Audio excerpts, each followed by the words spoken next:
TV조선 취재 기자들이 전하는 뉴스의 중심, 보도본부 한나인, 저는 신효섭입니다. 이른바 고발 사주 의혹을 놓고 정치권이 연일 진흙탕 싸움을 벌이고 있습니다. 특히 윤석열 전 검찰총장과 박지원 국정원장이 정면 대결하는 양상이 펼쳐지면서 검찰과 국정원, 양대 권력기관의 정치 중립성이 또다시 도마 위에 오르고 있습니다. 보도본부 한나인, 이처럼 난국에 빠진 정치권 상황 자세히 전해드리겠습니다.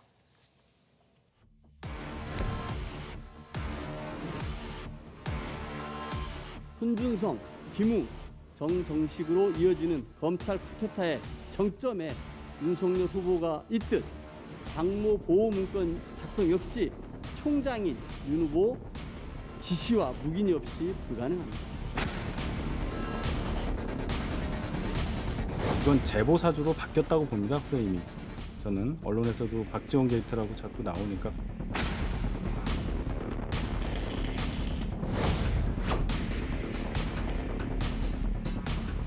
윤석열 총장으로 총장이 바뀌고 난 다음에 대한민국 검찰이 엄청나게 정치 검찰화 돼 있다는 거죠. 박지원 국정원장이 제보자하고 만나면서 제보 일정까지 협의를 하고 코치를 했다는 거예요.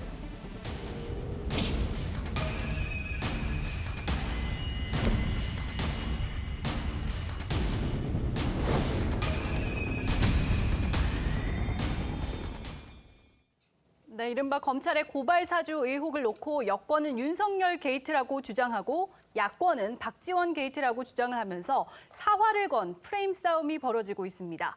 검찰과 국정원이 대통령 선거 한복판에 불려나온 것인데 이런 가운데 오늘 오전 국민의힘의 대선 경선 후보가 11명에서 8명으로 압축이 됐습니다. 1차 예비 경선 결과 안상수, 원희룡, 유승민, 윤석열, 최재형, 하태경, 홍준표, 황교안 이렇게 8명의 후보가 2차 경선에 진출했고요. 박진, 장성민, 장기표 후보는 탈락했습니다. 공직선거법에 따라서 구체적인 득표율과 순위는 공개되지 않았습니다. 네, 그렇습니다. 국민의힘은 내일 저희 TV조선에서의 토론회를 시작으로 6차례 토론회를 거치고 당원과 일반 국민을 3대 7로 반영하는 여론조사로 2차 경선을 실시합니다. 10월 8일 다시 8명에서 4명으로 압축됩니다. 이런 가운데 최재형 후보가요, 어젯밤에 전격적으로 대선 캠프 해체를 발표를 했습니다. 그러니까 기성 정치인 위주로 구성했던 기존 캠프를 완전히 해산하고 최재형 후보 본인하고 그다음에 실무진 중심의 새로운 캠프를 다시 열겠다고 했어요. 그렇습니다. 최 후보의 갑작스러운 발표에 국민의힘은 물론이고 캠프 내부도 술렁였는데요. 사실상 후보를 사퇴한다는 의미로 들린다, 이런 해석과 함께 지지율 답보 상태를 타개하고 또 제로 베이스에서 돌파구를 모색하는 전략이다, 이런 평가도 나옵니다. 물론 최재형 후보는요, 대선 레이스를 포기하는 것이 아니라 새로운 방법으로 새로운 길을 가려는 것이다, 이러면서 중도 하차가 아님을 분명히 한 상태입니다. 네, 국민의힘 2차 경선까지 이른바 검찰의 고발 사주 의혹 변수가 어떻게 전개될지도 관심입니다. 윤석열 후보, 그러니까 의혹의 핵심 당사자로 지목되고 있는 윤석열 후보뿐 아니라 홍준표 후보 그리고 박지원 국정원장까지 논쟁에 끼어든 상태죠. 네, 그렇습니다. 박지원 국정원장은 윤석열 후보를 향해서 편하려면 가만히 있어라.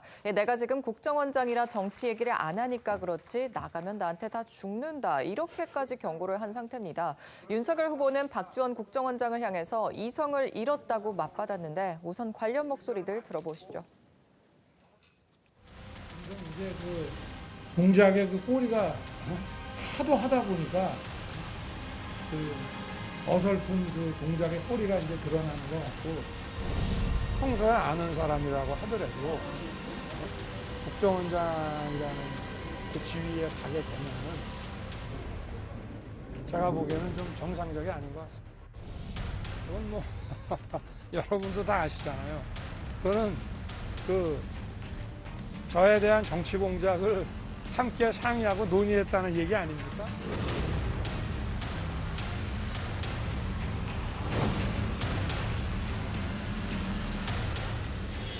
정치 개입 그런 거 안 한다라고 단호하게 말하면서 왜 잠자는 호랑이 꼬리를 밟아요?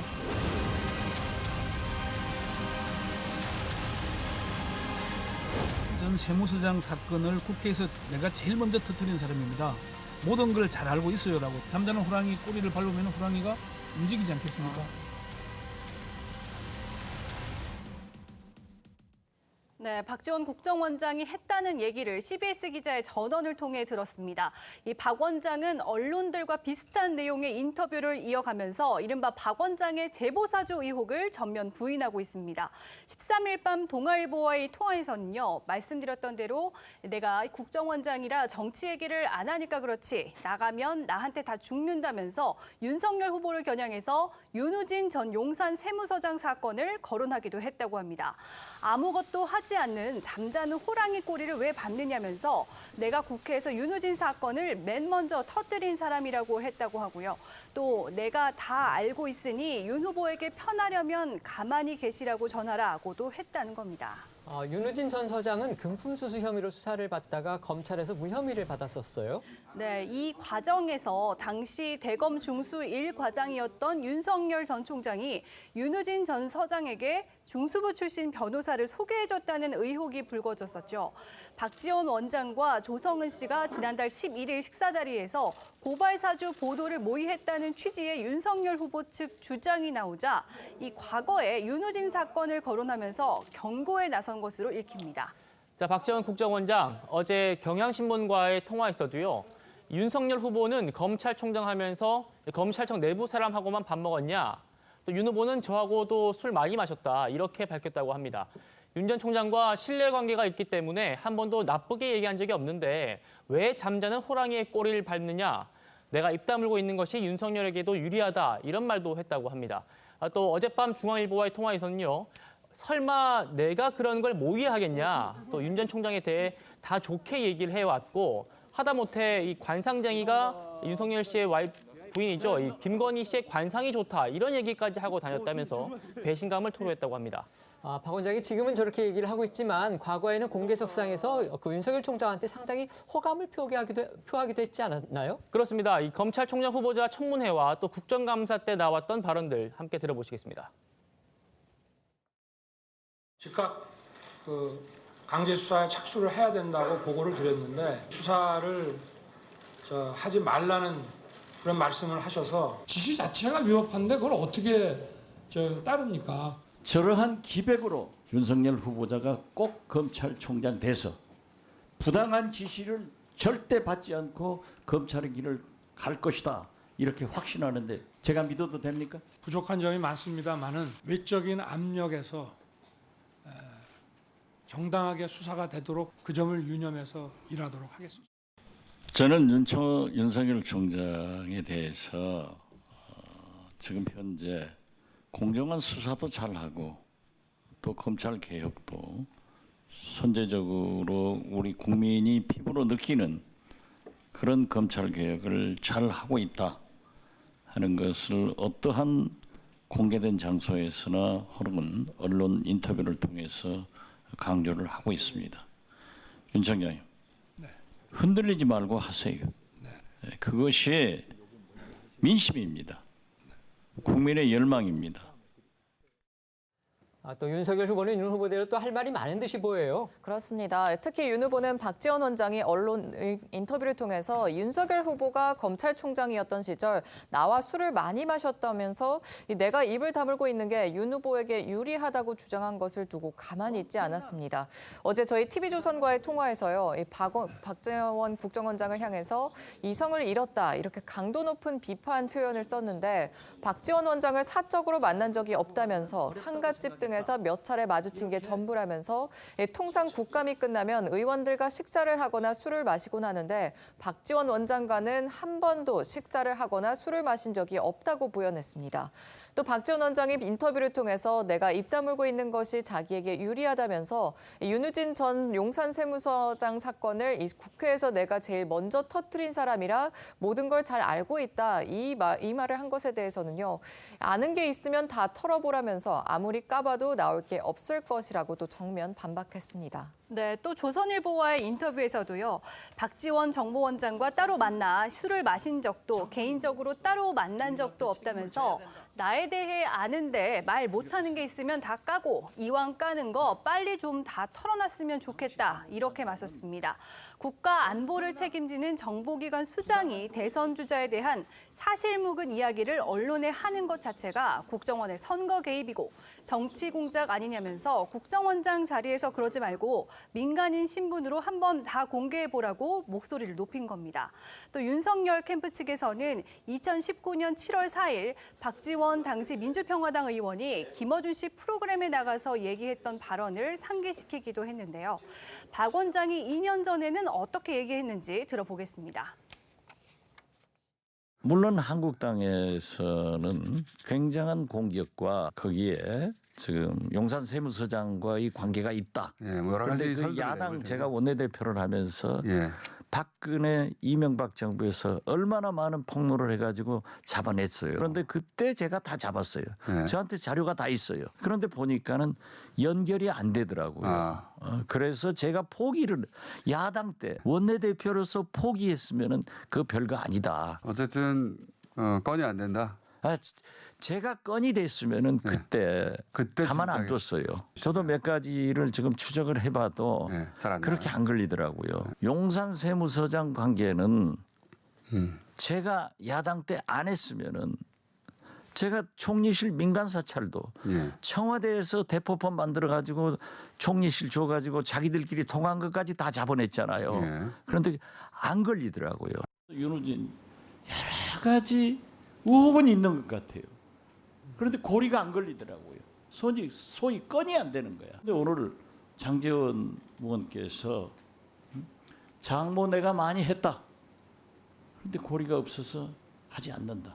저도 장제원 의원의 말씀에 이어서 윤호진 서장과 총장 후보자와 윤대진 검찰총장의 소위 말하는 커넥션에 대해서 건이 안 돼서 포기합니다. 계속 관심 가지고 보겠다 하는 말씀 드릴 테니까 그 악연은 좀 정리합시다. 네, 윤석열 후보가 박지원 원장과 사적으로 만나 술을 마신 적이 없다고 주장한 것에 박지원 원장은요, 세계일보와의 인터뷰를 통해 재반박에 나섰습니다. 윤 후보 기억이 가물가물한 것 같다면서 난 다 적어놓는다 이렇게 설명을 한 겁니다. 하지만 이 사안이요, 이 윤석열 후보와 박지원 원장 간의 충돌만으로 끝날 것 같지는 않습니다. 오늘 오전에 국민의힘 소속 국회 정보위원들이 국정원을 항의 방문했죠. 그렇습니다. 박지원 국정원장을 향해 정치 개입을 중단하라면서 성명서를 발표하기도 했는데요. 특히 윤 후보와는 이 경선에서 경쟁하는 사이죠. 국회 정보위원이기도 한 하태경 후보가 눈에 띕니다. 들어보겠습니다. 정치 개입하고 싶으면 그냥 원장직 사퇴하고 하시는 게 낫죠. 그게 국정원을 위해서도 좋고 또 문재인 대통령을 위해서도 저는 그게 좋은 선택이라고 봐요. 예. 빨리 사퇴하시고 본인이 좋아하시는 정치는 하시라고 말씀드리고 싶어요. 정치적으로 좀 촉이라 그러잖아요. 그건 굉장히 발전에 있으신 분인데 지금은 하여튼 제가 볼 때 많이 당황하신 것 같아요. 당황하면 사람이 오버하잖아요. 너무 오버해요. 박 원장은 제보 사주 의혹을 제기한 야당 후보에 대해 지난 과거 사건을 들먹이며 더 이상 나 건드리지 말라는 공개적 협박까지 했습니다. 박 원장이 숨길 게 많아서 당황한 모양입니다. 국가정보기관의 수장이 본인이 가진 정보를 가지고 야당 정치인을 겁박하는 것은 전형적인 군사정권 시절 정치 개입과 같습니다. 이것은 심각한 국기문란 행위입니다. 국민의힘 정보위원들은 박지원 원장을 향해서 즉각 대선 개입 시도를 그만두고 또 제보 사주 의혹에 대해서 국민들에게 명백히 밝히라 이러면서 조성은 씨 페이스북에 공개된 각종 정보위 기밀 내용의 출처가 박지원 원장인지도 고백하라 이렇게 압박을 했습니다. 또 국민의힘 원희룡 후보도요, 오늘 자신의 페이스북을 통해서 국정원장으로서 이런 의혹에 휘말렸다는 사실만으로도 부끄러운 줄 알아야 한다 이러면서 의혹에 대해서 명명백백히 밝히지는 못할 망정 이 겁박만 하다니 더 의심스럽다 이렇게 말했습니다. 그리고 이 국정원장이 밖에 나와서 불고 다닌다니 특정 대선 후보의 정보를 사찰이라도 했다는 거냐 이렇게 따져 물었습니다. 해당 발언으로 이 국정원장 자격이 없다는 것이 명백해졌다 이렇게도 주장했습니다. 박지원 국정원장이 윤우진 자료까지 언급을 하면서 윤석열 후보를 향해서 편하려면 가만히 있어라 이렇게 경고를 했습니다. 물론 이제 박 원장으로서는 의심을 받는 게 부당하다고 생각할 수도 있을 겁니다. 하지만 이렇게 현직 국정원장으로서 대선 쟁점에 뛰어든 것 그 자체로는 충분히 논란이 될 수도 있을 텐데 어떻게 보십니까?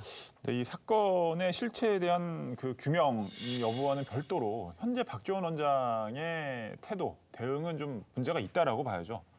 그래서 어제만 해도 여러 군데 언론에 일종의 본인이 생각한 어떤 워딩을 정한 상태에서 뭐 호랑이 꼬리를 밟으면 뭐 이런 말씀들, 이런 것들을 계속 여러 언론들의 똑같은 말씀을 좀 계속 하고 계신데 이거 자체가 사실은 정치적 중립을 엄격히 지켜야 될 국정원장이 일종의 정치에 개입을 하거나 정치의 중심에 들어가 있는 것 같다라는 이제 지적을 받을 수 있는 부분이고 이 국정원의 정치 개입에 있어서는 사실은 그동안 되게 아픈 과거들이 많았잖아요. 그래서 문재인 정권 들어서 정말 이 국정원의 정치 개입만큼은 근절하겠다.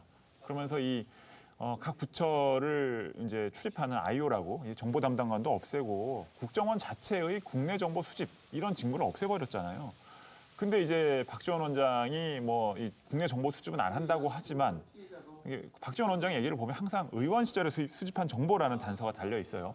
그러니까 그걸 근거로 일종의 이 윤석열 전 총장이나 야당 쪽에 위협처럼 들리는 말들을 계속 한단 말이에요.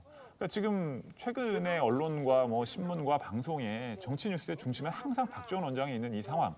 근데 이분은 사실 국정원장으로서 이 동선이랑 이분의 뭐 행적 이런 것들 자체가 사실 보안 사항이거든요. 근데 이런 것들이 지금 다 드러나고 있는 이런 상황. 게다가 이분의 발언 하나하나가 여야의 정쟁의 중심 소재가 되는 이 상황. 그 자체가 굉장히 좀 부적절해 보이는 건 사실입니다. 근데 윤석열 후보가 또 특별히 박지원 원장의 어떤 개입 부분에 대해서 증거를 제시하고 있는 것도 사실은 없기 때문에 그렇습니다. 박 원장으로서는 뭔가 억울한 면도 또 있지 않을까요? 그러니까 저도 이제 그 부분을 생각을 했는데 그렇다면 박지원 원장은 국정원 대변인을 통해서 이 부분을 그냥 정제된 문장으로 본인은 전혀 상관이 없고 야당 쪽에서 제기하는 의혹은 근거가 없는 것이다라고 말씀하시면 되는 건데 그런 이제 공적인 국정원의 이 공보 기구들이 있는데 그걸 활용하지 않고 본인이 직접 나서서 게다가 내가 나가면 다 죽는다 뭐 이런 식의 사실은 표현을 쓰는 건 부적절한 게 맞는 것 같습니다.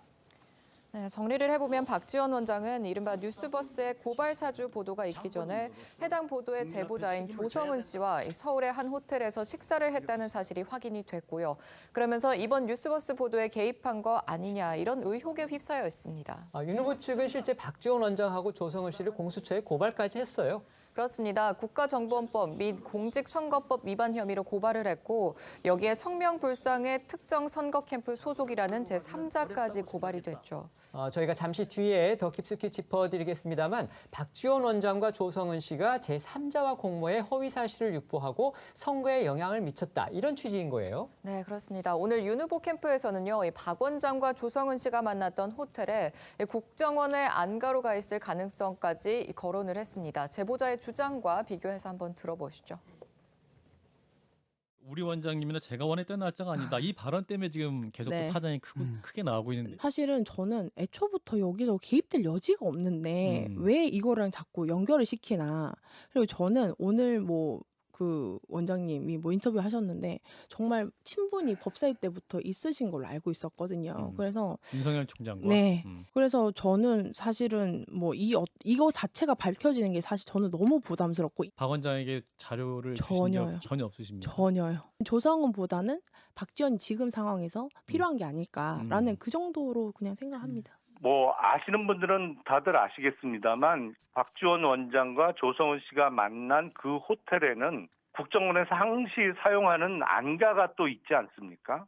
그런가요? 같은 건물 내에. 예. 예. 그래서 식사는 둘이 했을 가능성이 있다 하더라도 식사 이후에 국정원에서 사용하는 안가로 이동했는지 여부, 또 그래요? 이동을 만약에 했다면 네네. 그 안가에서 다른 참석자가 있었는지 여부는 사실은 야당에서 파악하기는 상당히 쉽지 않거든요. 그런데 그러면 지금 식사 자리엔 그 사람이 없고 다른 자리에 있을 가능성이 있다라는 지금 그 말씀이신 거죠? 다시 정리를 하면. 굳이 그 호텔에서 식사를 하기로 정한 이유가 그 호텔에 항상 국정원에서 사용할 수 있는 그 안가가 있기 때문이 아니었나 싶습니다.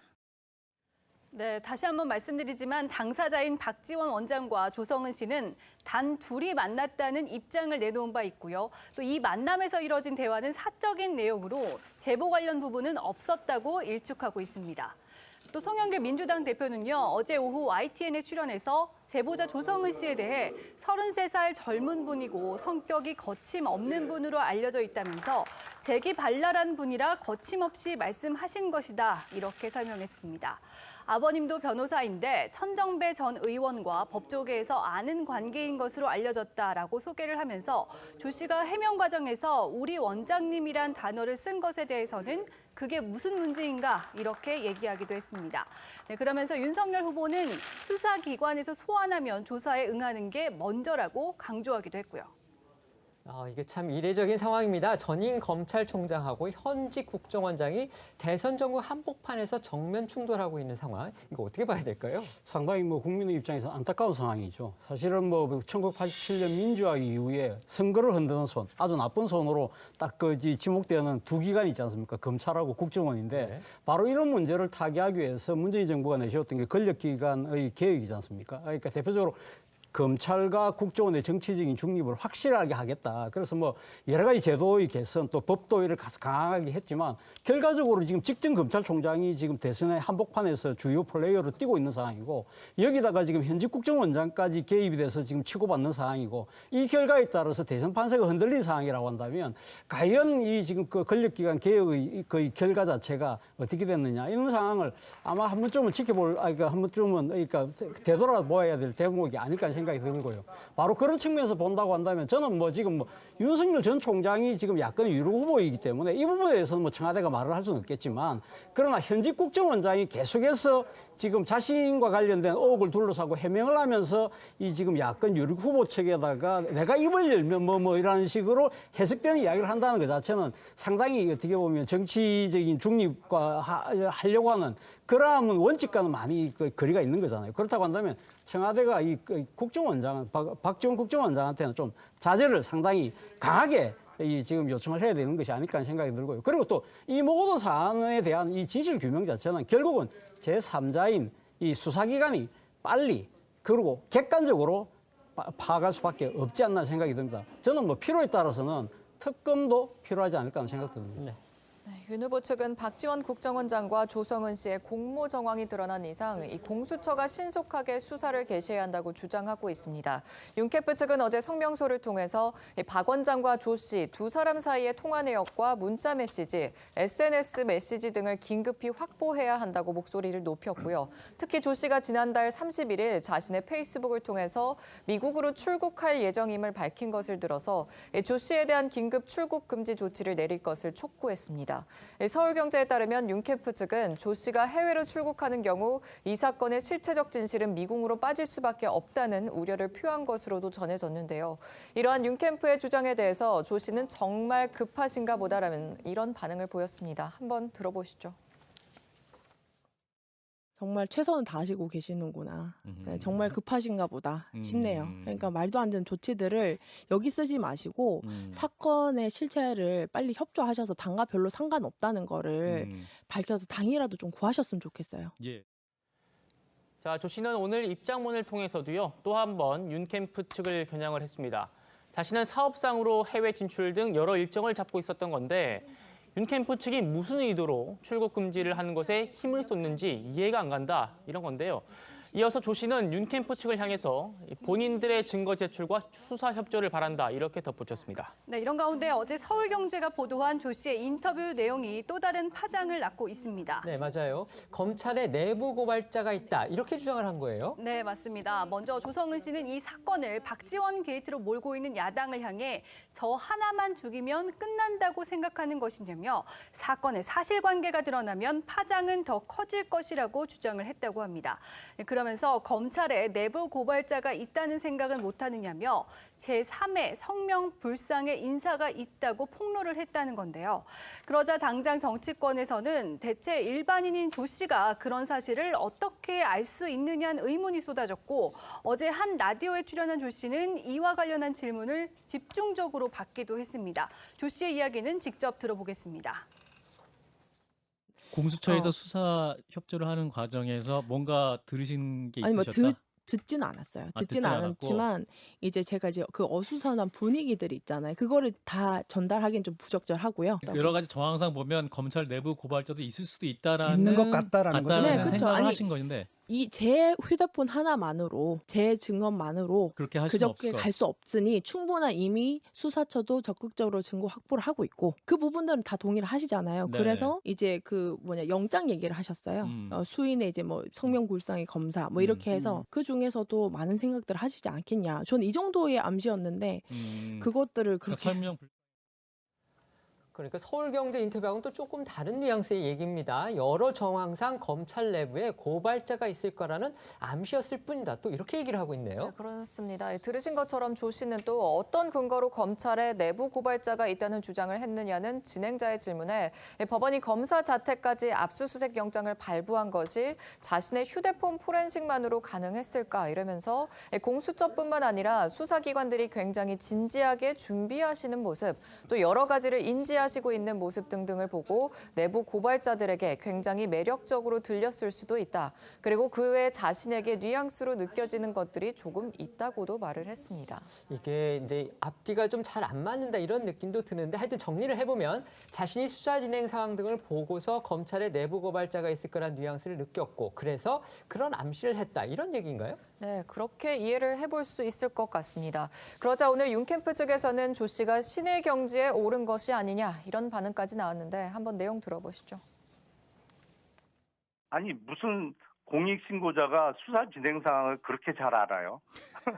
그것도 그건 아마- 이해가 안 되는 부분이죠. 그건 아마 그러니까 저도 보도 보니까 이제 손준성 검사에 대한 압수수색 영장에 기재된 내용 갖고 했던 얘기 같더라고요. 마지막으로 이걸 좀 압수수색 영장을 공익신고자가 볼 수 있나요? 아니, 다른 보도- 사람에 대한 압수수색 아니요. 영장을? 보도가- 그것도 이상하죠. 대단한 촉을 갖고 계신데요. 그것만 보고 검찰 내부의 내부 고발자의 존재를 알아낸다는 건 그건 거의 신의 알겠습니다. 경지에 오른 분 같습니다. 짧게 지금 제보자 조성은 씨의 발언들이 연일 파장을 낳고 있습니다. 이번에는 또 검찰 내부에 고발자가 있을 수도 있다. 이렇게 지금 주장을 하고 나섰는데 이거 어떻게 보십니까?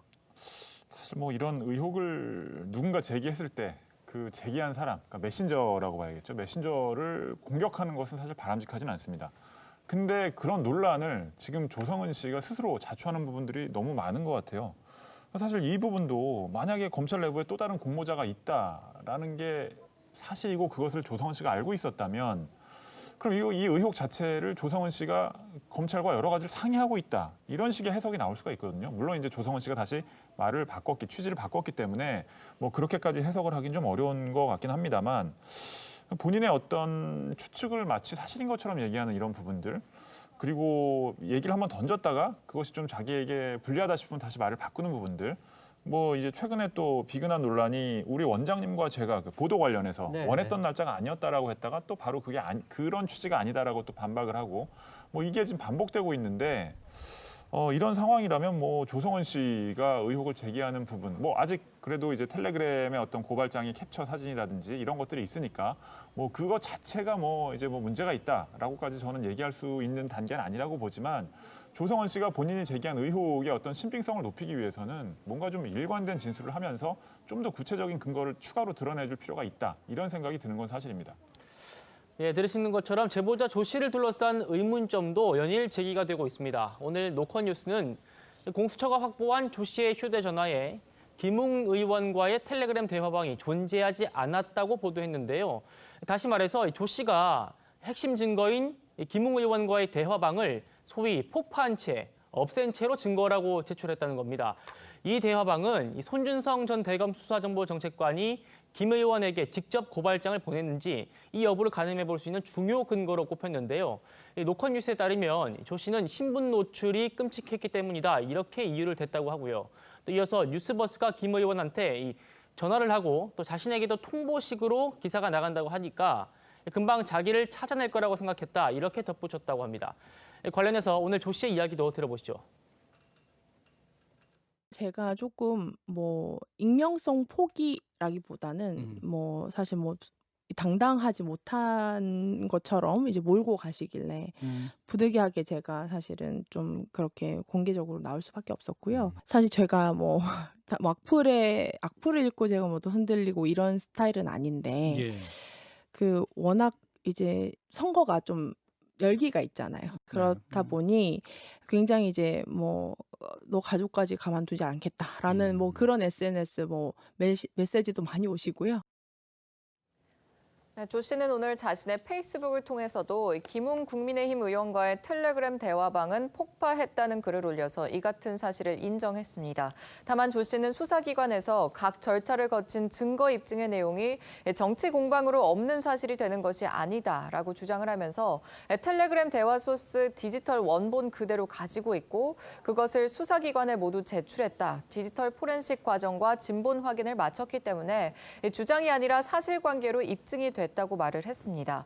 하지만 일각에서는 조 씨가 개인 신상 노출을 우려했다고 하더라도 가장 확실한 물증인 김 의원과의 대화방을 폭파하고 복사본만 남겨둔 채 포렌식을 요청한 행위는 좀 이해하기 힘들다는 지적이 나오는 상황입니다. 네, 여기에 제보자 조성은 씨가 뉴스버스 기자에게 고발장 의혹을 제보할 당시에 윤 전 총장의 부인이죠. 김건희 씨에 대해서도 큰 관심을 갖고 있었다는 정황도 드러났습니다. 이미지 기자가 직접 취재한 거죠, 이거는? 네, 설명을 좀 해드리면요. 텔레그램 대화방을 제보한 지 며칠 뒤인 6월 30일 오후에 조성은 씨는 뉴스버스 전모 기자와 다시 만납니다. 이 매체가 이른바 윤석열 엑스파일 의혹과 관련해 김건희 씨와의 통화 내용을 보도한 지 14시간 만이었습니다.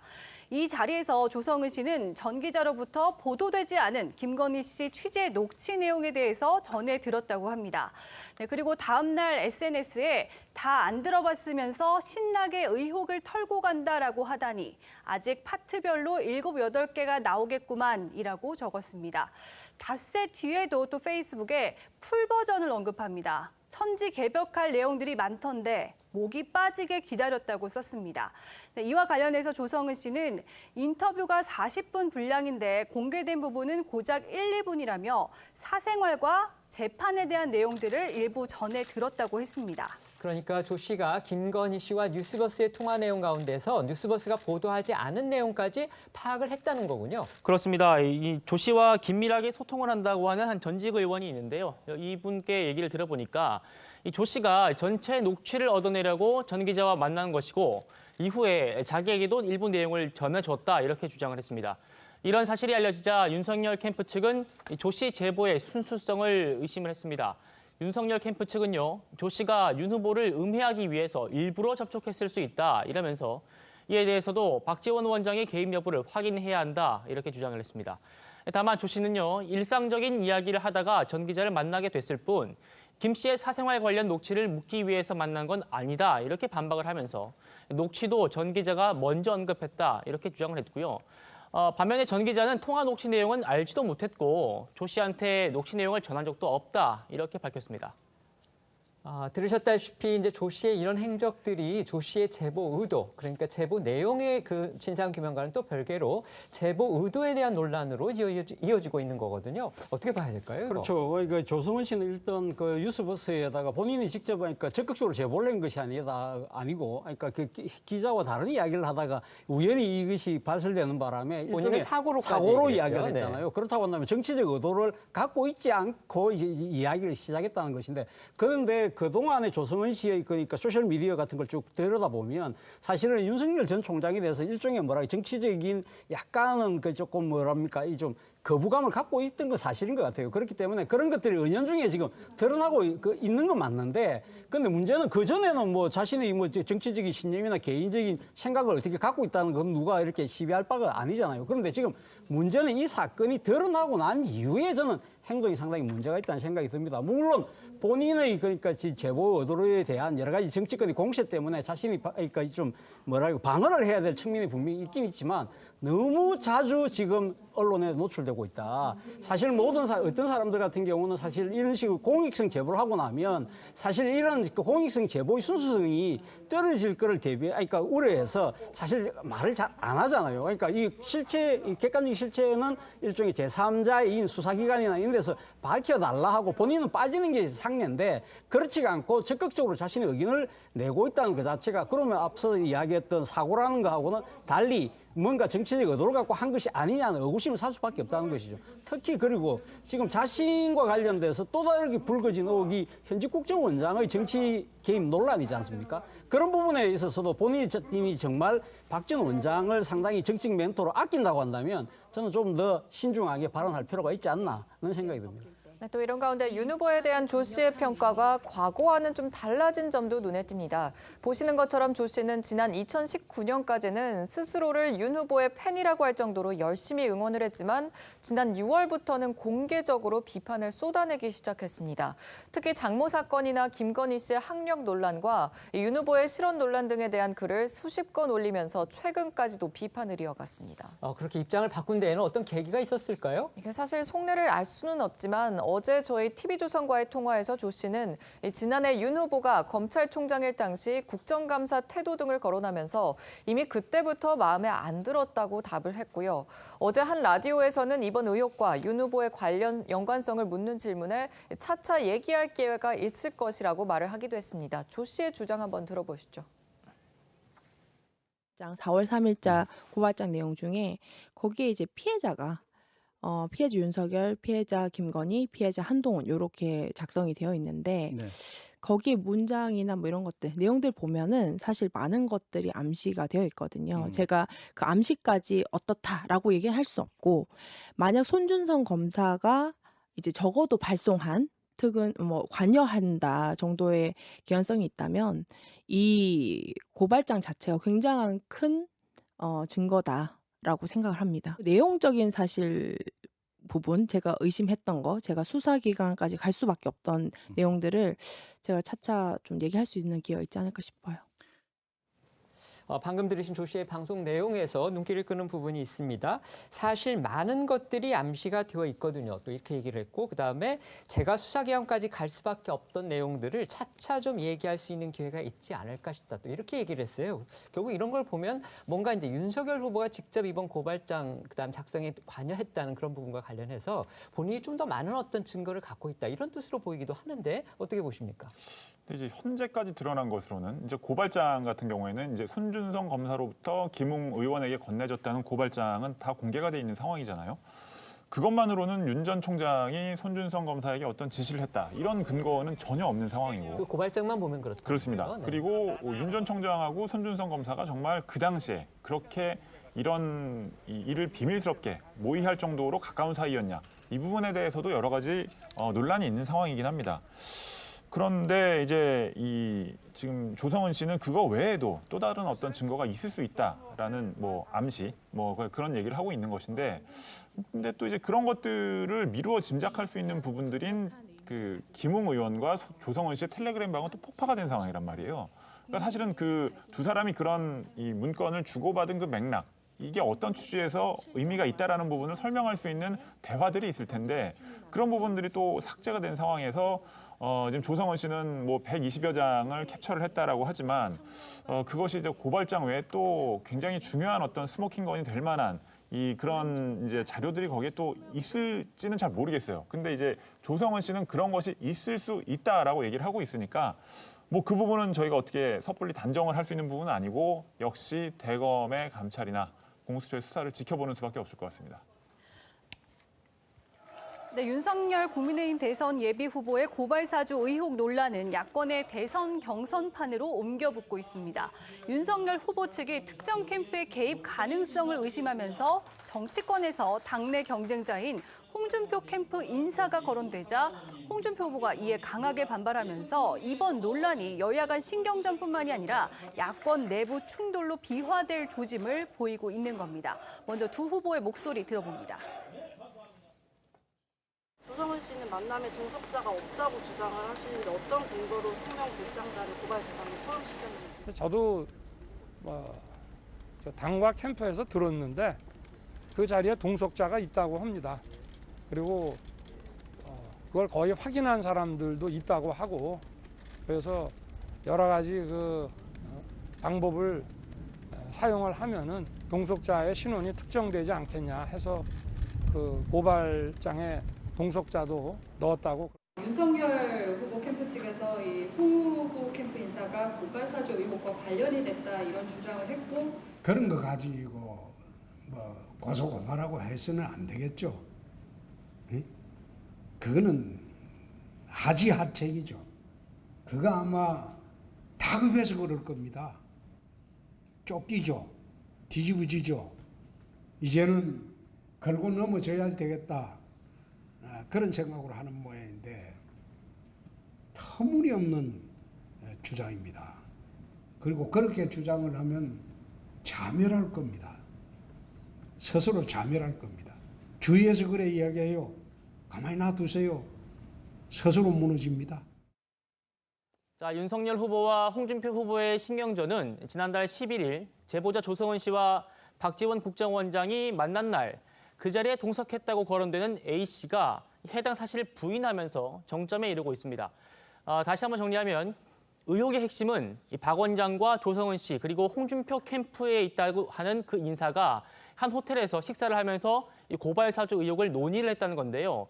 조성은 씨도 박지원 원장도 그런 사람은 알지 못한다 이렇게 입장을 밝힌 데다가 동석자로 거론되는 그 인물 역시 속아웃을 얘기다. 박지원 원장과는 일면식도 없고 조성은 씨는 연락처도 없는 사이라면서 전혀 사실무근이라는 입장을 밝혔습니다. 홍 후보는 또 상당히 직설적으로 윤 후보를 공격하고 나섰어요. 그렇습니다. 홍준표 후보는 직접 나서서 마치 우리 측 캠프 인사가 관여된 듯이 거짓 소문을 퍼뜨린다. 잘못 배운 정치 행태라고 직격탄을 날렸습니다. 홍 후보는 오늘도 페이스북에 재차 불쾌감을 표시했는데요. 윤 후보 캠프를 향해서 참 딱한 사람들이라고 말하며 자신들이 검찰 재직 시에 한 것으로 의심을 받는 검찰발 정치 공작 사건을 탈출하기 위해서 당의 공조직을 이용하고 남의 캠프를 음해하고 나아가서 슬하의 국회의원까지 법사위에 동원하는 것을 보니 그것은 새 정치가 아니라 구태 중 구태 정치라고 맹비난했습니다. 그러면서 한 번만 더 내 캠프를 음해하면 그때는 각오하라고 강하게 경고했습니다. 홍 후보가 내놓은 그런 발언들의 어떤 수위라든지 그다음에 사용한 단어들을 이렇게 보면 뭔가 정치적인 논쟁의 수준을 넘어서 이게 감정적으로까지 골이 상당히 깊어지고 있는 거 아니냐 이런 느낌이 들거든요. 네, 그렇습니다. 당초 윤석열 후보 측의 고발 사주 의혹에서 시작한 사태가 이 박지원 원장과 조성은 씨 만남에 이어서 국민의힘 내 양강 대선 주자들 간 충돌로 이어지면서 당내에서도 우려의 목소리가 나오고 있습니다. 노컷뉴스에 따르면요, 홍준표 캠프 소속 인사는 뒤에서 소문만 내지 말고 특정인을 딱 찍어서라도 고발해 주길 바란다며 근거 없는 음해에 정면으로 법적 대응을 할 것이라고 했다고 하고요. 윤 전 총장 관계자도 이 성명 불상자로 현재 의혹을 제기한 것으로 수사 결과를 지켜보면 된다는 입장인데요.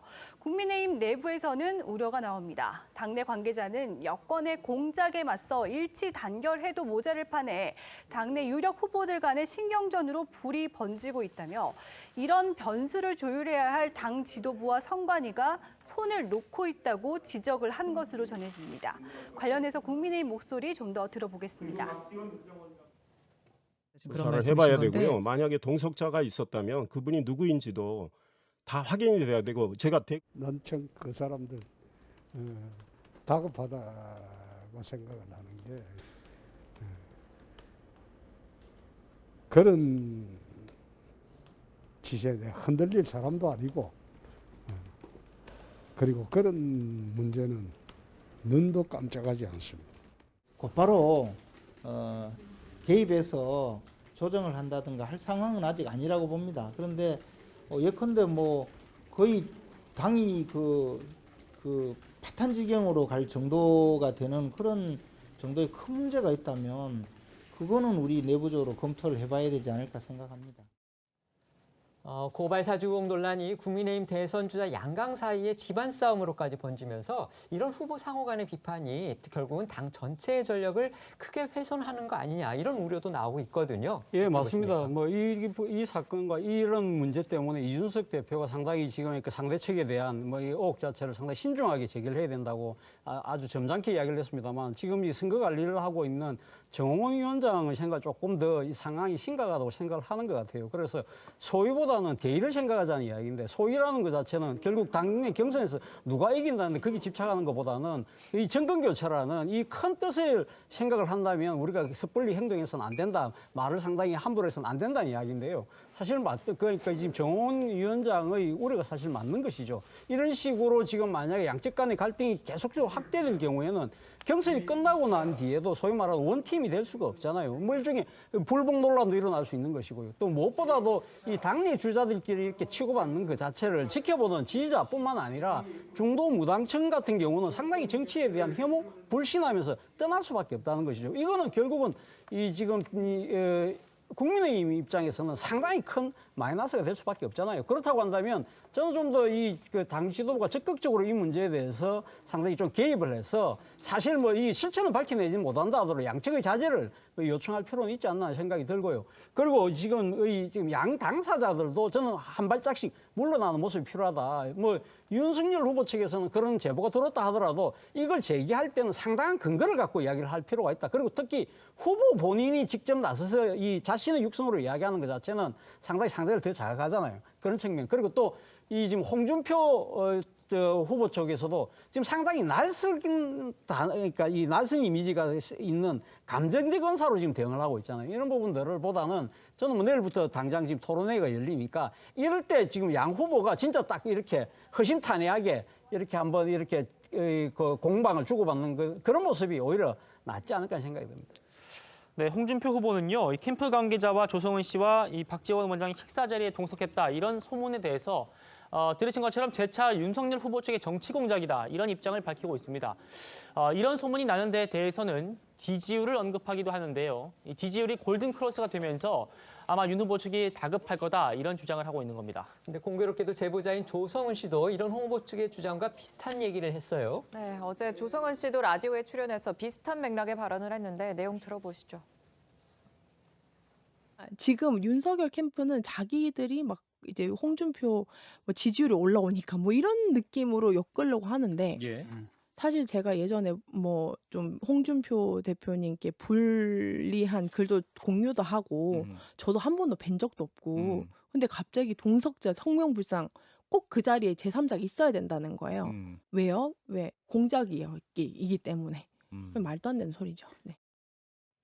네, 조성은 씨는 박지원 원장이 홍준표 후보를 존중하지만 가깝지는 않다면서 오히려 홍준표 후보보다는 윤석열 후보를 더 자주 만나지 않을까라는 생각을 한다고 말하기도 했습니다.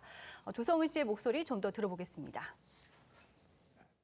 윤석열 전 총장이 캠프 측에서는 이제 성명 불상자 한 명 더 있다 해서 이제 공수처에 고발까지 했다고 이렇게 얘기를 하고 있는데 네. 그날 분명히 두 분이서만 식사하신 겁니까? 경원들도 있었고요. 어허. 근데 이제 제가 그 질문들이 너무 많이 와서 제가 아예 페이스북 글에다가 올려놨어요. 실명을 밝혀도 되는지는 모르겠는데 뭐 씨랑 뭐 동석을 하셨습니까? 이렇게 갑자기 첫 질문이 와서 제가 그 사람 누구예요? 이랬어요. 그러니까 지금 홍준표 국민의힘 대선 경선후보 캠프 속해 있는 분이라고 지금 언론에 알려지고 있죠. 네네네. 그러니까 제가 이런 말을 방송에서는 부적절한 것 같지만 원장님이 홍준표 대표님 뭐 존중하시지만 썩 그렇게 막 가깝진 않으시거든요. 근데 그분도 안 만나신데 그분 보좌가 아니라 왜 만나요, 저랑? 홍준표 후보도 안 만. 자, 앞서 조성은 씨는 동석자로 소문이 돌았던 이 야권 캠프 인사 실명을 거론하면서 전혀 모르는 사람이다 이렇게 반박을 했었죠. 조 씨가 실명을 거론하면서 논란이 더욱 커지기도 했었긴 합니다만 거론된 A 씨는 자신이 공작 정치의 희생양이 됐다 이렇게 반박을 하고 있습니다. 윤석열 캠프는 공수처를 향해서 조성은 씨와 또 박지원 원장이 만났던 호텔 식당의 출입 내역과 또 CCTV, 결제 내역 등을 통해서 조 씨와 박 원장 외에 제3인물이 동석했는지 그 동석자가 이번 정치공작 기획에 공모했는지 여부를 밝혀달라 이렇게 촉구를 했는데요. 채널A 보도에 의하면 이 동석자로 지목된 인물은 박 원장과 조 씨가 만났다는 그날 11일 다음 날에 제주도 출장이 있었나 봅니다. 그때 그걸 준비하느라 계속 여의도에 있었다 이렇게 주장을 했습니다. 그 근거로 자기가 썼던 카드 사용 내용을 보여줬는데요. 출근할 때 택시비를 결제하고 오전 11시 50분쯤에 여의도의 커피숍에서 음료를 구매한 내역이 있었습니다. 따라서 호텔로 점심 식사를 하러 가는 게 현실적으로 불가능한 시간 아니냐면서 점심은 보통 캠프에서 먹는다고 했습니다. 오후에도 여의도에 머물다가 캠프 관계자와 저녁을 먹고 귀가했다고 설명을 했다고 하고요. A씨는 중앙일보와의 통화에서도 7년 전 국정원을 나온 후는 물론 제 평생 조 씨나 박 원장을 만난 적이 없다며 만일 아는 사이라면 내 전 재산을 다 걸겠다고 강조를 했다고 합니다. 윤석열 후보 측이 이번 의혹 제기에 홍준표 후보 캠프의 관련 여부를 의심하면서도 아직까지 사실 어떤 물증을 내놓지는 못하고 있습니다. 그리고 고발을 할 때도 성명불상자라고 했기 때문에 사실 누군가 모른다는 그런 의미가 담겨 있는 거거든요. 그래서 일각에서는 좀 윤 후보 측이 너무 무리한 주장을 하고 있는 거 아니냐 이런 지적도 나오고 있거든요. 어떻게 보십니까? 저도 좀 무리하다고 생각합니다. 이제 조성원 씨가 이 윤 전 총장 관련 고발 사주 의혹을 제기하려고 준비하는 와중에 박지원 원장을 만난 것, 그러니까 만나서 어떤 얘기를 했는지는 아직 모르지만 만난 것 자체는 사실로 확인이 됐고 그것이 부적절하다라는 지적을 받는 부분은 일견 타당하다고 보는데 지금 그 자리에 홍준표 후보 캠프에 국정원 출신 인사 그분이 또 있었다라는 것은 지금 윤석열 캠프에서도 전혀 근거를 대지 못하는 부분이거든요. 그래서 사실 그 캠프 쪽에 좀 얘기를 들어보면 사실 좀 고민이 있었다고 하더라고요. 그러니까 그런 제보들, 그러니까 누군가 한 명이 더 있었다. 그것이 홍준표 후보 캠프 쪽 사람이었던 것 같다라는 식의 제보들은 좀 받았으나 근거는 없는 상황이고 그리고 이런 것들을 공론화시켰을 때 사실은 이 일방적인 정치 공세로서 역풍을 맞을 가능성도 있기 때문에 이 부분에 대한 고민이 여전히 있는 상황이고 그래서 아마 어제 오후부터 오늘까지는 좀 그런 부분에 대해서는 윤 전 총장 캠프 측이 좀 발을 빼는 상황인 것 같은데 이것은 제가 아무리 봐도 이 근거도 없이 이런 식으로 의혹을 제기하는 거는 무리한 처사가 맞고요. 그리고 이 상대방이 아마 실명을 윤 전 총장 쪽에서 공개를 하면 바로 자신의 지금 여러 가지 카드 사용 내역 같은 거를 공개하고 있잖아요. 바로 반박이 들어올 수 있기 때문에 아마 이 부분은 윤 전 총장 캠프 쪽에서 이 정도에서 적당히 좀 마무리하려고 하지 않을까라는 생각을 하고 있습니다. 네, 공수처가 고발 사주 의혹을 수사를 하고 있는 가운데 핵심 의혹인 윤석열 후보의 개입 여부는 물론이고 손준성 전 대검 수사정보정책관이 이 문제의 고발장을 작성했는지 그 여부를 가리기도 만만치 않을 거라는 관측이 나오고 있습니다. 이런 상황에서 박범계 법무장관이요 어제 법사위 전체 회의에 출석해서 이 텔레그램으로 고발장을 전달한 인물이 손준성 검사가 맞다는 취지의 발언을 했습니다. 관련 발언 들어보시죠. 전임 총장과 손준성 검사와의 관계는 매우 특별한 관계였습니다. 특별한 관계에 있다라고 생각하시는 이유에 대해서 좀 더 말씀해 주십시오. 조직이 수장이 되면 개선 조직을 얼마나 믿고 활성화하느냐라는 것이 조직을 안정시키는 데 가장 중요한 요소라고 생각을 합니다. 그때에 부임한 사람이 손준성 수사정보정책관입니다. 믿을 만한 사람이 손 검사밖에 없었지 않았느냐라는 포괄적 답변으로 말씀드리고 이 손준성 보냄이 검사 그 손준성이 보낸 것으로 사실상 봐도 되는 것 아니겠습니까? 무리가 없겠습니다. 네. 믿을 만한 사람은 손 검사밖에 없지 않았겠느냐. 또 손준성 검사가 보냈다고 봐도 무리가 없겠다. 사실상 법무부 장관이 그 핵심 의혹에 대해서 공식 확인한 거나 마찬가지인데 이게 또 다른 시각에서 본다면 수사정보 유출 등과 관련해서 논란이 일어날 소지가 분명히 있어요. 네, 맞습니다. 텔레그램으로 고발장을 보낸 손준성과 실제 손 검사의 텔레그램 계정이 같다는 정황이 나온 상황에서 박 장관의 발언으로 파장이 더욱 커질 거란 전망이 나옵니다. 여기에 더해서 박 장관은 보도 내용이 맞다면 손 검사의 직무를 정지하고 수사로 바로 전환해야 하는 거 아니냐 이런 질문에 진상조사가 상당히 유의미하게 진행되고 있고 본질에 가까워지고 있다면서 너무 걱정하지 않으셔도 된다고 답했습니다. 그런데 손준성 검사가 고발장을 전달했다는 전달했다고 하더라도 실제 그거를 작성까지 했느냐 이건 아직까지는 불분명하거든요. 네, 그렇습니다. 그래서 이를 규명하기 위해서 공수처가 당시 대검에서 함께 근무한 간부들이나 이 동료 등을 대상으로 수사를 확대할 수도 있다는 관측이 나오는데요. 하지만 이런 상황에서 손 검사는 자신이 고발장의 유력한 전달자로 지목이 되자 어제도 입장문을 내고 의혹을 거듭 부인했습니다. 입장문에서 수차례 말씀드린 바와 같이 저는 고발장을 작성하거나 김웅 의원에게 전달한 사실이 결코 없다며 어떤 경위로 이와 같은 의혹이 발생됐는지 도무지 알 수가 없는 상황이라고 했습니다. 네, 그러면서 공수처가 국정원장의 개입 의혹 등을 포함해 공정하고 형평성 있는 수사를 통해 자신의 결백을 밝혀줄 것으로 기대한다며 공수처의 피의 사실 공표 의심 부분에는 강력하게 대응하겠다고 예고했습니다.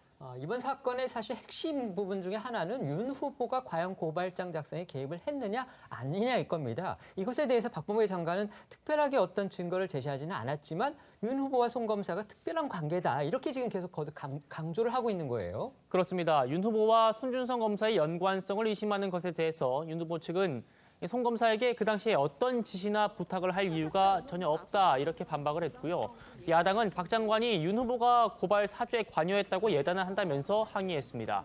어제 법사위에선 이 박 장관에게 정치적 중립을 잃었다고 비판한 야당 의원들과 박 장관이 공방을 벌이기도 했는데요. 영상으로 보시겠습니다. 손준성 수정관이 윤석열 총장 최측근이라고 계속해서 뉘앙스를 뿌리고 다니잖아요. 발언을. 그렇죠? 그러면 최측근이면 윤석열 총장이 개입된 겁니까, 장관님? 본인이 공정하거나 중립적이라고 생각하세요, 지금? 범죄는 규명돼야 됩니다. 지금 민주당 당원이시잖아요. 그 윤석열 총장이 기소가 되는 걸 내심 바라시는 것 같아요. 아니에요? 또 대답도 못 하십니까? 그러니까 선택적인 수사를 한다는 얘기를 계속 하는 거 아니겠습니까? 뭐가 불리한 거, 선택적입니까? 불리한 거는 이제 얘기를 수사지를 안 하시고 지금 그 윤석열 전 총장의 불리한 것은 지금 정관석화로 좀 하시는 그러한 유감의 말씀을 드리고요. 다시 한번 해봐 주십시오. 뭐를 수사? 아니 잠깐만요. 지금 방금 잠시는 전체적으로 거예요. 진상 규명을 해야 되는 게 맞지 않습니까? 작년에 그럼 증거 진상 규명을 하지 말자는 말씀입니까? 작년에 지금? 사실 확인을 좀 하는 건데 왜 이렇게 흥분하세요? 아니 흥분하는 게 아니라 흥분하실 상황이 아닙니다. 제가 왜 예. 흥분합니까? 네, 보신 것처럼 야당 의원들과 공방을 벌였던 박 장관은요. 윤석열 후보를 둘러싼 다른 의혹이죠. 대검이 윤 후보 장모 관련 사건의 대응 문건을 만들었다는 의혹에 대해서도 입장을 밝혔습니다. 직접 들어보시죠. 범죄 혐의와 관련 없는 그냥 일반 민간인들에 대해서까지 다 총망라해서 정리해 넣었고 그리고 양식이나 이런 어떤 문건들이 전부 다 법무부의 밑에 있는 검찰에서 작성된 것으로 의심이 된다라고 하면서 이야기가 되고 있습니다. 법무부 장관이 이거 감찰해야 되는 거 아닙니까? 고발장은 단순히 고발을 위한 것이기를 넘어서서 상당한 정도의 정보가 축적되지 않고서는 이 고발장을 작성할 수가 없습니다. 사찰 내지는 정보의 게더링, 정보의 수집이 있었지 않았을까 하는 것이 제 생각입니다. 네, 여기에 더해서 박 장관은 레드팀 보고서를 언급하면서 문건에 대한 조사의 필요성을 언급하기도 했습니다. 지금 보신 거 박범계 법무부 장관과 야당의 공방 어떻게 보셨습니까? 원래 이 범계 장관이 그 국회의원으로서 법사위원으로 재직할 때는 상당히 거침없이 하이킥이었잖아요, 법사위에서. 그런데 장관이 되고 나서도 상당히 거침없이 하이킥의 모습인데 저는 뭐 지금 그러니까 국회의원 신분과 장관의 신분은 조금 달라야 될 필요가 있지 않나 생각이 들어요. 물론 뭐 이 박범계 장관 입장에서는 지금 진행되고 있는 사안 자체가 상당히 엄중하다고 생각을 하는 것 같아요.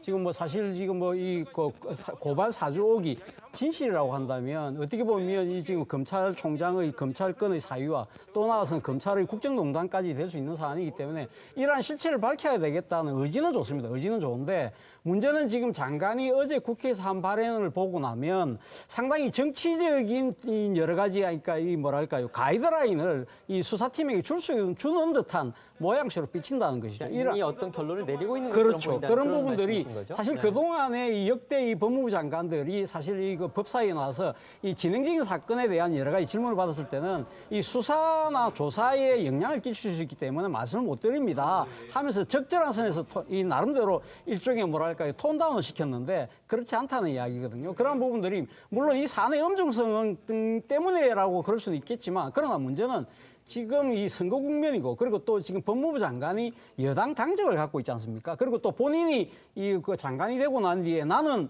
어떻게 보면 법무부 장관이랑 국무위원보다 민주당 당직을 갖고 있는 여당 의원으로서의 그 의무를 더 중하게 생각한다는 말을 함으로써 상당한 논란을 불러일으켰던 당사자지 않습니까? 그리고 특히 지금 야당에서는 지금 대선 국면을 앞두고 문재인 정부 전체의 내각에 대해서 상당히 중립성에 문제가 있다. 그렇기 때문에 지금 중립 내각을 하라고 강력하게 요구하고 있는 상황이기 때문에 박범계 장관의 어제 이 법사위에서의 발언 자체는 저는 어떻게 보면 사실 자칫 정치적 자충수가 될 수 있다. 야당이 요구하는 중립 내각에 대해서 상당한 여론의 지지를 끌어모을 수 있는 측면이 있기 때문에 그리고 무엇보다도 더 중요한 부분은 이 검찰이 지금 수사를 하고 있고 또 공수처 수사를 하고 있지만 수사기관이 공정하게 수사를 할 수 있는 데 대해서 상당히 영향을 미칠 수 있다는 이러한 의혹에 대해서 의구심에 대해서 국민들이 생각할 수 있기 때문에 저는 상당히 좀 신중할 필요가 있다는 생각이 듭니다.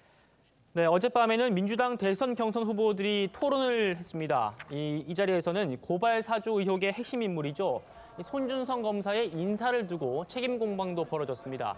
이낙연 후보가요, 먼저 추미애 후보한테 당시 법무부 장관으로서 이를 인지하지 못했다는 것을 걸고 넘어졌는데 추 후보가 민주당과 청와대 안에 엄호 세력이 있었다. 이렇게 폭로를 해서 파장을 낳았습니다. 누가 로비를 했는지 밝혀달라 이렇게 박용진 후보가 물었는데 추미애 후보는 즉답을 피하기도 했습니다. 들어보시죠.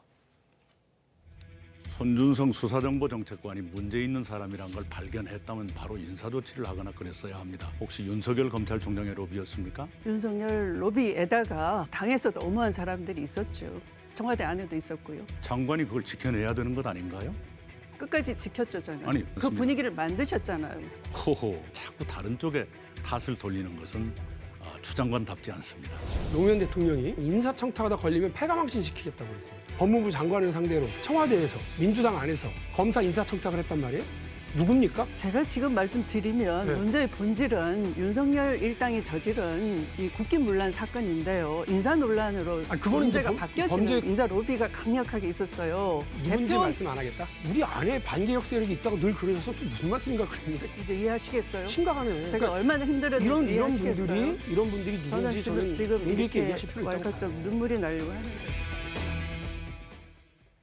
그러니까 추미애 후보 주장에 따르면 손준성 검사 인사와 관련해서 윤석열 후보뿐만 아니라 민주당과 청와대에서도 송 검사를 지켜달라 이런 청탁이 있었다는 거죠. 네, 그렇습니다. 그리고 토론회 직후 추미애 후보는 자신의 SNS에 잠이 오지 않는다. 이런 걸 정치라고 해야 하나 싶다. 이렇게 썼습니다. 그러면서 이낙연 후보를 향해서 이제 와서 해임 건의한 대표가 탓을 바꾸려는 프레임 걸기를 시도한다고 했습니다. 그러니까 지난해 당시 여당 대표였던 이낙연 후보가 법검 갈등 사태와 관련해서 법무부 장관이었던 자신의 해임을 주장했던 거를 맞받아 공격한 걸로 그렇게 보입니다. 네, 그렇습니다. 추미애 캠프는 토론회 직후는 입장문에서는 이낙연 후보의 TV토론팀장이 윤석열이 아닌 이상 같은 당 후보의 입에서 나올 수 없는 질문을 가장한 이 네거티브라면서 인신공격을 했으므로 이 검찰개혁을 염원하는 시민과 당원들에게 부적절한 발언이었음을 인정하고 사과하라고 덧붙였습니다. 네, 박수현 청와대 국민소통수석은 추미애 후보의 청와대 인사청탁 주장에 대해서 청와대가 답변할 사항이 아니라고 했습니다. 오늘 오전 라디오 프로그램에 나온 박수현 수석의 목소리 들어보겠습니다. 고발 사주 의혹 이런 것들을 가지고 정치권에서는 사실 관계보다는 서로 정치적 의혹 공방을 가지고 서로 이야기하고 있는 것으로 알고 있습니다. 그러나 대통령께서는 이미 청와대 참모들을 향해서도 정치 계절이 왔지만 정치적 중립을 명확히 지켜라는 엄명을 하신 바가 있고요. 또 얼마 전에는 정부 부처를 향해서도 오해받을 행동을 하지 않도록 각별하게 주의하라라고 하는 당부를 또 하신 바가 있습니다. 말씀하신 문제에 대해서 청와대가 답변할 사항이 아니고 거기에 대해서 청와대가 왈가왈부하는 것이 바람직하지 않으며 청와대 추미애 후보가 어제 토론회에서 손준성 검사를 지켜달라면서 여당과 청와대에서 인사청탁을 했다고 밝혔습니다. 이게 어찌 보면 거의 폭로성 주장으로 비칠 수도 있는데요. 이거 어떻게 보십니까? 화면을 보니까 추미애 전 장관도 좀 약간 당황한 것처럼 보이긴 하는데 이게 만약 이거는 이제 손준성 검사가 1월 달에 그러니까 작년 1월 달에 아마 그 수사정보정책관으로 갔을 거예요. 그리고 2월일 겁니다. 2월인가요? 네네. 네네. 근데 지금 얘기한 거는 8월 달에 또다시 있었던 검찰 인사에서 유임이 되던 그 상황을 얘기하는 건데 근데 이제 만약에 그 당시에는 윤석열 전 총장하고 현 정권하고 엄청나게 대립을 하던 사실은 그렇죠. 거의 뭐 정말 굉장히 그러니까 나라 전체가 이제 뭐 국론이 분열됐다는 말이 나올 정도로 이제 엄청난 이제 이 극과 극의 대립을 하던 상황이었는데 그때 청와대와 당에서 손준성 검사를 유임시켜달라는 취지의 청탁을 했었다. 이러면 여당은 여권은 여태까지 그 손준성 검사가 윤석열 전 총장의 최측근이었고 그렇기 때문에 고발 사주 의혹을 실행하는 사람이 됐다. 윤 전 총장의 지시를 받아서. 그러니까 이런 프레임으로 계속 의혹을 제기하고 있는 것인데 그런 전제 자체가 흔들려 버리는 상황이 되는 것이죠. 그렇기 때문에 아마 추 전 장관도 좀 당황을 했던 것 같고 그 뭐 이렇게 얘기할 수도 있을 거예요. 그 여당이나 추 전 장관 쪽에서는 이 당시에 아까도 그런 맥락의 대화가 조금 있었는데 청와대와 당의 반개혁 세력이라는 표현이 있었잖아요. 그러니까 윤 전 총장 편을 드는 사람이 있었다라는 취지로 또 얘기를 할 수도 있을 텐데 그렇다면 그 당시에 추 전 장관이 그 사람들의 부탁을 받아줄 이유가 있었겠느냐 이런 근본적 의문이 또 든다는 거죠. 그래서 어떻게 해도 지금 현재 여당이 제기하는 의혹의 흐름과는 전혀 반대되는 얘기라서 왜 저런 얘기가 나왔을까? 그렇다면 저 얘기의 실체는 무엇인가? 추 전 장관이 그 이후에 계속 말을 흐리고 얼버무리고 있는데 저는 이 부분에 대해서는 추 전 장관이 정말 청탁을 하고 부탁을 하고 손준성을 지켜달라고 얘기한 사람들이 누구인지 좀 밝혀줬으면 좀 시원할 것 같습니다. 자, 이런 가운데 민주당의 유력 대선 주자인 이재명 후보가 성남시장 재임 시절에 추진했던 성남 판교 대장지구 사업과 관련한 의혹들이 계속 확산하는 모습입니다. 저희가 어제도 잠깐 다뤘기는 했는데요. 의혹의 핵심 다시 한번 좀 정리해 볼까요? 예, 정리를 하면 이재명 후보가 성남시장으로 있던 2014년에 이 공영개발로 대장동의 개발 사업이라는 거를 추진을 합니다. 이때 시행사로 하나은행이 대주주로 참여하는 성남의 뜰이란 컨소시엄이 선정이 됐는데요. 그리고 지금 한창 논란인 이 화천대유라는 회사가 있는데 이 회사가 이 컨소시엄에 참여를 하면서 5천만 원 정도 출자를 했습니다. 그런데 이 최근 3년 동안 이 회사가 가져간 배당금이 무려 577억 원을 가져간 걸로 드러났죠. 그러니까 별다른 이제 이전에 사업을 한 실적이 없고 또 출자금도 5천만 원에 지나지 않은 화천대유라는 업체가 컨소시엄의 주주로 참여를 해서 3년간에 500억 원 이상의 배당을 받았다는 겁니다. 그리고 이재명 당시 성남시장은 이 사업을 시작을 하면서 시민에게 이익을 돌려주겠다. 그래서 공공개발을 추진하겠다. 이렇게 얘기를 했는데 결국 결과적으로는 그것과 어긋난 거 아니냐. 혹시 어떤 특혜가 있는 건 아니었느냐 이런 의혹이 나오고 있는 거죠. 네, 그렇습니다. 단순 계산하면 5천만 원의 투자로 1,000배가 넘는 돈을 벌어들인 겁니다. 또 경향신문에 따르면 성남도시개발공사가 2015년 대장동 개발 사업 당시 우선 협상 대상자를 사업계획서 접수 하루 만에 선정한 것으로 파악됐다고 보도했습니다. 이 지금 문제가 되고 있는 사업의 규모가 1조 원이 넘습니다. 그런데 그 사업의 계획서들을 하루 만에 심사해서 우선 협상 대상자를 선정했다. 이거는 뭐 누가 봐도 상당히 좀 급하고 뭔가 빠르게 이루어졌다는 느낌이 들긴 하거든요. 네, 그렇습니다. 경향신문 보도에 따르면요. 성남도시개발공사는 2015년 2월 13일에 대장동 개발 사업 입찰 공고를 냈고요. 이어서 3월 26일에 사업 참여를 희망하는 컨소시엄으로부터 이 사업 제안서를 접수를 했습니다. 세 개의 컨소시엄이 사업 제안서를 냈는데 하루 만인 3월 27일 성남의 뜰 컨소시엄이 우선 협상 대상자로 바로 선정이 됐다는 겁니다. 네, 그런데 여기에 화천대유라는 업체에 대한 의문이 제기되고 있습니다. 이 화천대유는 성남시가 대장동 개발 관련 민간 사업자 공모를 냈던 2015년 2월 13일로부터 일주일 전인 2월 6일에 설립됐는데요. 업체 소유주가 부동산 관련 경력이 전혀 없는 언론사 기자 출신입니다. 사업 참여 7개월 전에 이재명 후보를 인터뷰한 것으로 알려졌죠. 논란이 확산되면서 이재명 후보는 어제 국회에서 긴급 기자회견을 열었습니다. 이 의혹에 대해서 반박했습니다. 저희가 어제 이 회견의 앞부분을 전해드렸는데요. 주요 내용 다시 들어보시죠. 대장동 개발은 민간 개발 특혜 사업을 막고 5,503억 원을 시민의 이익으로 환수한 모범적인 공익사업입니다. 대장동 개발은 지금도 제가 자랑하는 성남시장 시절의 최대 치적입니다. 저는 모진 외압을 견뎌내고 뚝심 있게 이 공영 개발을 밀어붙여서 성남 시민의 이익 5,503억 원을 확보했습니다. 그 용기와 추진력이 저로 하여금 기초단체장, 광역단체장이라는 작은 도구로도 큰 성과를 내게 한 것입니다. 그 성과를 인정한 다수 국민의 평가와 기대가 저를 지금의 이 자리까지 오게 했습니다. 자, 보신 것처럼 이재명 후보는 회견 내내 의혹을 적극적으로 반박하면서 격앙된 모습까지 감추지 않았습니다. 의혹을 제기한 기자를 지칭해서 고등교육을 받은 사람이 맞냐 이렇게도 말도 했고요. 또 화천대유는 자신과 상관없다고 밝히기도 했습니다. 이재명 후보의 기자회견 발언과 야권의 공세도 함께 듣고 오시죠. 저희가 이제 재판에서 사실 조회를 해보니까 갑자기 무슨 화천대유 이런 회사가 나오고 지금 뭐냐고 제가 물어봤습니다. 그랬더니 자산관리회사다라고 하더라고요. 우리는 그 법인 설립에 아무 권한도 없고 알 수도 없고 관여할 필요도 없는 거죠. 손해를 났든 이익을 보든 관계없이 성남시에 5,503억 원 상당의 이익을 공유한다. 그 외에 자기들이 돈을 얼마씩 부담을 하든지 이익을 얼마를 나누든지 누가 가지든지 우리는 관여할 바도 없고 관여해서도 안 되지요. 이미 세간에서는 BBK보다 심하다. 화천대유는 누구 겁니까? 라는 말들이 나오고 있습니다. 수사당국은 이 지사와 화천대유의 관계 그리고 사업자 선정부터 이익 배분의 모든 과정에 대해 철저히 수사해야 할 것입니다. 네, 강민국 국민의힘 원내대변인은 오늘 기자회견을 열고 이 지사는 어물쩍 넘어갈 게 아니라 언론에 대한 겁박을 진심으로 사과하고 이 제기된 의혹을 소상히 밝히는 것만이 대선 주자로서 기본 책무임을 기억하길 바란다고 꼬집었습니다. 다른 대권 주자들은 어떤 입장을 보이고 있나요? 네, 국민의힘 대권주자인 윤석열 후보 측 김기흥 수석 부대변인은 국민 관심을 이유로 야당 국회의원실을 기습해서 압수수색하는 공수처는 이제라도 수사에 나서라고 촉구했고요. 또 다른 대권주자인 하태경 후보는 자신의 페이스북을 통해서 모범 공익사업 사기치지 말고 지분 1% 개인 기업이 577억 원이나 챙겨간 이유를 밝히라고 했습니다. 민주당 내부에서도 추이를 좀 지켜보고 있는데요. 앞서 밝힌 이낙연 후보의 입장도 있습니다. 네.